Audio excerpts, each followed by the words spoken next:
Good morning. I'm here today in the back garden with the compost heap. We have just harvested the potatoes out of this patch. That was in the last video, but this is the same day. This compost heap's been in a bad position the whole time because it's been right at the back of the potato patch. We've had to trail through it, and it hasn't been looked after and it hasn't been turned as a consequence of that. So it's really compacted, really needs some attention. So I'm going to do that now.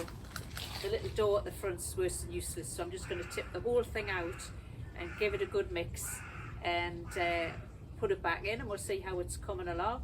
I've been itching to do this for months.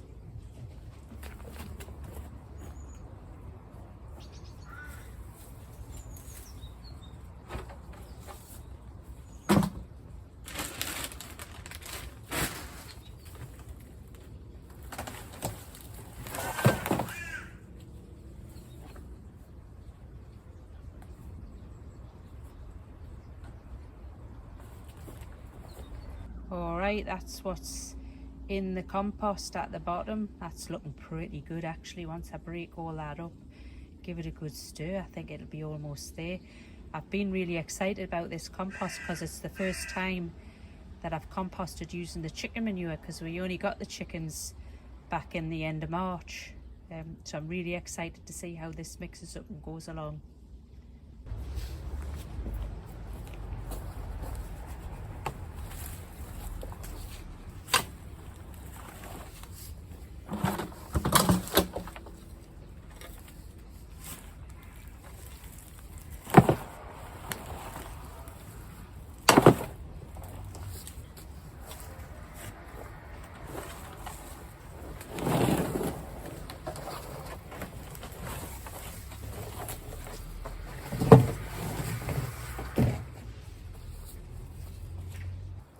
So there really isn't a huge amount. It's much less than I thought because the compost bin was so heavy.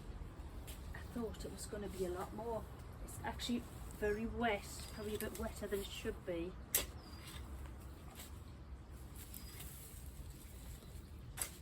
I'm just breaking it up now and giving it a good mix.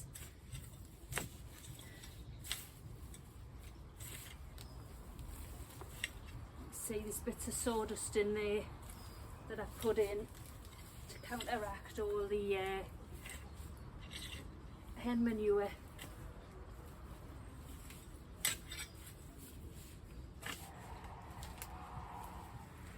Actually, there's quite a bit once you break it up because it's so compacted.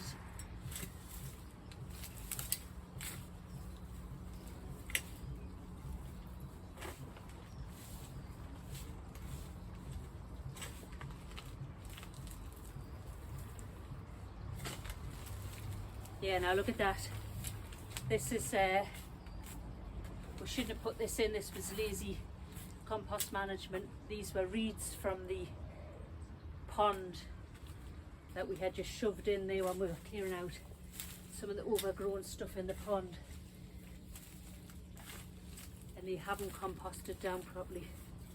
I mean, they would eventually if you just left them long enough.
hoe.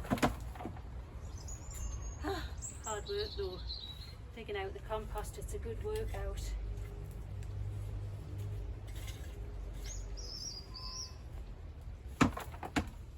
So, I'm glad I've got that done. I'm going to put the lid back on. Doesn't need any water. I'll just get that out of there in about another, maybe a month, and I think it'll be totally ready. Pretty happy with it, although there's never as much as you want there to be, is there?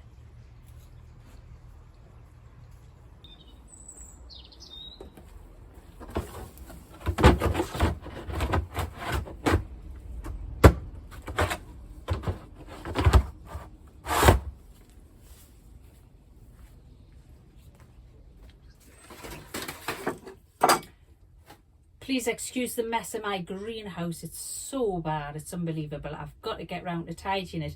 But I wanted to show you my seed haul. Very exciting. I've been really quick off the mark this year. Obviously, usually wait till spring to get your seeds, but we all know what it was like this spring trying to get seeds. I was actually lucky because I'd gotten too excited as usual and bought my seeds really early. This year I've gone even earlier, because I just thought, well, this whole COVID thing and all the rest of it isn't over yet, and who knows what's going to be going on in the spring. And there does seem to be a little bit of a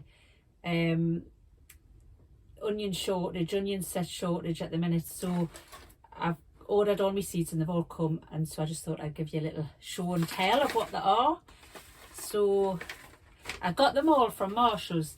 That was the reason why I suddenly went and bought them, because they had an offer on unwin seeds, 5 packets free if you bought 5 packets. So I bought 10 packets and got 10 packets free, which I thought was a pretty good deal. I mean, Marshalls aren't the cheapest, but nonetheless that was good. I'm going to have to put my specs on for this because I cannot see. These are my broad beans, Aqua Dulce Claudia. We loved the broad beans this year, easy to grow, and we like the crop. French beans, Climbing Isabel. Lots of peas, we love the peas. This time I've got alderman, Climbing Alderman. Definitely very happy, certainly in the area that we live, to grow peas and beans. They grow really well, and we love them. These ones are douche Provence peas, main crop peas. And I've got lots of other things. French beans, amethyst French beans. We have grown some purple beans this year. They were called Blauhild, which were nice enough. So we'll try those.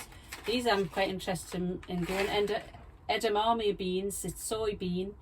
I usually find that the more strange and exotic, or that you haven't heard of it, stuff doesn't grow very well, not where we live. But I'm always wanting to give things a try, so I'm going to give those a try. I've got these runner beans. What I am going to do with my runner beans that I've got in this year, I haven't cut them down yet. I believe they're perennials. I've heard they're perennials. I think it's By the Farm. I've forgotten the name of the lady. Liz Sorab on By the Farm says they're actually perennials, so I'm just going to cut them off at the root. And these are different ones. Actually, these are dwarf runner beans, so I'm going to put those in as well. Then I've got like a pack of cabbage, all seasons cabbage, January King, Durham Early, Greyhound and Winnigstadt. I haven't had much success with cabbages. I have grown a few, but they're very moth-eaten, loads of slug damage. Lettuces, resistor fly, carrots. See if I can have any better success. I did manage to grow some carrots this year, but not brilliantly. Autumn King. I got these Cylindra beetroots just for fun. So they grow obviously like a tube, more like a long thin thing rather than a round ball. Oh, these I'm really excited about growing. I wonder if anybody else is growing these in the northeast, or the north anyway. Patty pan squash. I got 2 different varieties of them. I I think they're really sweet and cute, aren't they? It's the kind of thing I like to grow and I like to eat, so I'm hoping they will succeed where we live. Leeks, they're going to grow in the northeast, aren't they? Musselburgh leeks. I'm going to try and grow those later in the year, next year. I'm learning all the time, as you do. And I think things like my cabbages and my leeks, my brassicas, I know you can start them earlier, but I think for my purposes in my small allotment, I'd rather have them as a later crop, a later planting, and get them in later to take over after my earlier crops. I grown some celery there. I'd be interested to see if that grows. It's golden self-blanching celery. Last year all I did was, when I bought celery from the shops, I just when you chop off all the stalks and you're left with a little stump, I popped it in a saucer of water and let the roots grow, and some little shoots came up, and I just planted them in the allotment, and they grew fine, and they're there now. I've had a good crop off them. Not really what you would want to eat in a salad. It's quite tough, the stalks, and they're very green, because I think you do have to blanch them, cover them with a pot or something to get them to be pale coloured and tender. But I just use them for cooking, like for flavouring stock and things like that, and that works fine. I've got white gem parsnips. My parsnips have worked well this year, so I'll be doing them again. More beetroot Monica. Oh, these I'm really interested in. These are called asparagus pea. Shall I read you the Latin? Tetra gonolobulus purpureus. Look at how pretty that looks. Can you see on the picture? So they're tasty, it says on the back here, I'm reading, tasty, curiously shaped pods. They're great, lightly steamed and very easy to grow. Apparently you pick the pods when they're very small, and they taste something like a cross between asparagus and pea. But the plant looks so pretty as well, doesn't it? That's what I'm most excited about. So pretty excited about that. Hope I'm not boring you here with all my seeds. Just switch off if you're bored. I've got some other things in here as well, shall I tell you? Spinaches, calendula, salad onion, white Lisbon onions, spinach beet. Oh, I'm not going to go through them. I'll be here all day if you get us going on my seeds. So that was my seed haul. I've got them in early. I feel secure now I've got them. I'll tell you what else I've got. I've got some Crown Prince squash that I've been wanting to try. Charles Dowding said they are really tasty and really good. He's down south mine, so I'm hoping they'll grow all right. I've grown uchikikuri and turban squash this year and last year. They are successful, but they're small. They're just here, in fact. So that's a goodish size uchikikuri from what I get. You know, I would like something a bit bigger. That's my turban. None of my turban squash have come very big this year, so they're a bit fiddly to cook with. So I'd like something bigger, so I'm hoping the Crown Prince squash will do that for me. Alright, that's it. I've done the compost. I've showed you my seeds. That's going to be the end of this video for today. I hope you've enjoyed it. If you're enjoying these videos, please subscribe, give me a thumbs up. Please feel free to leave a comment. Any advice is welcome, as I'm just flying by the seat of my pants most of the time and haven't got a clue what I'm doing. See you next time anyway. Bye bye.